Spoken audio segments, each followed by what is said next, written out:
செய்தியை பார்த்து வருகிறோம். டெல்லி சிபிஐ அலுவலகத்தில் செந்தில் பாலாஜியிடம் 3 மணி நேரத்திற்கு மேலாக விசாரணையானது நடைபெற்று வருகிறது. தாவேக்கு அளித்த குற்றச்சாட்டுகளின் அடிப்படையில் சிபிஐ இந்த விசாரணையை மேற்கொண்டு வருகிறது. விவரங்களுடன் செய்தியாளர் சுசித்ரா இணைந்திருக்கிறார். சுசித்ரா, விவரங்களை பதிவு செய்யலாம். கரூர் கூட்டு நெரிசல் விவகாரத்தில் தற்பொழுது முன்னாள் அமைச்சர் செந்தில் பாலாஜியிடம் தொடர்ந்த விசாரணையை சிபிஐ அதிகாரிகள் மேற்கொண்டு வருகிறார்கள். இன்று காலை சரியாக 11 மணிக்கு தொடங்கிய விசாரணை என்பது தற்பொழுது 3 மணி நேரத்திற்கும் மேலாக அங்கு நடைபெற்று வருவது குறிப்பிடத்தக்கது.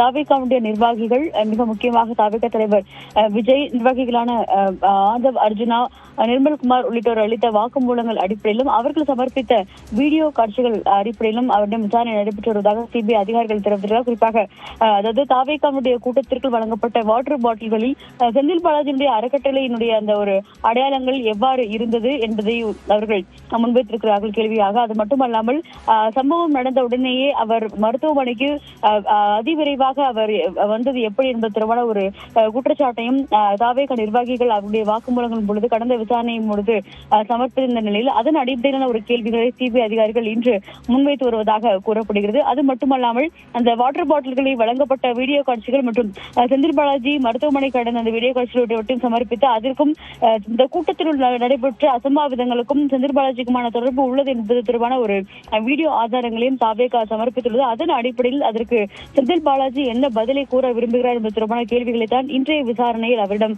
சிபிஐ அதிகாரிகள் முன்வைத்து வருவதாகவும் அதிகாரிகள் தகவல்களை தெரிவித்துள்ளார். அந்த 3 மணி நேரத்திற்கு மேலாக நடைபெறும் அந்த விசாரணையிலிருந்து அவர் உணவு இடைவேளைகளுக்காக கூட வெளியே வரவில்லை என்பது மிக முக்கியமாக பார்க்கப்படுகிறது. இந்த விசாரணை இன்று மாலை சுமார் 5 முதல் 6 மணி வரை கூட நடைபெறலாம் என்ற ஒரு தகவலையும் அதிகாரிகள் தெரிவித்திருக்கிறார்கள். விவரங்களுக்கு நன்றி சுசித்ரா.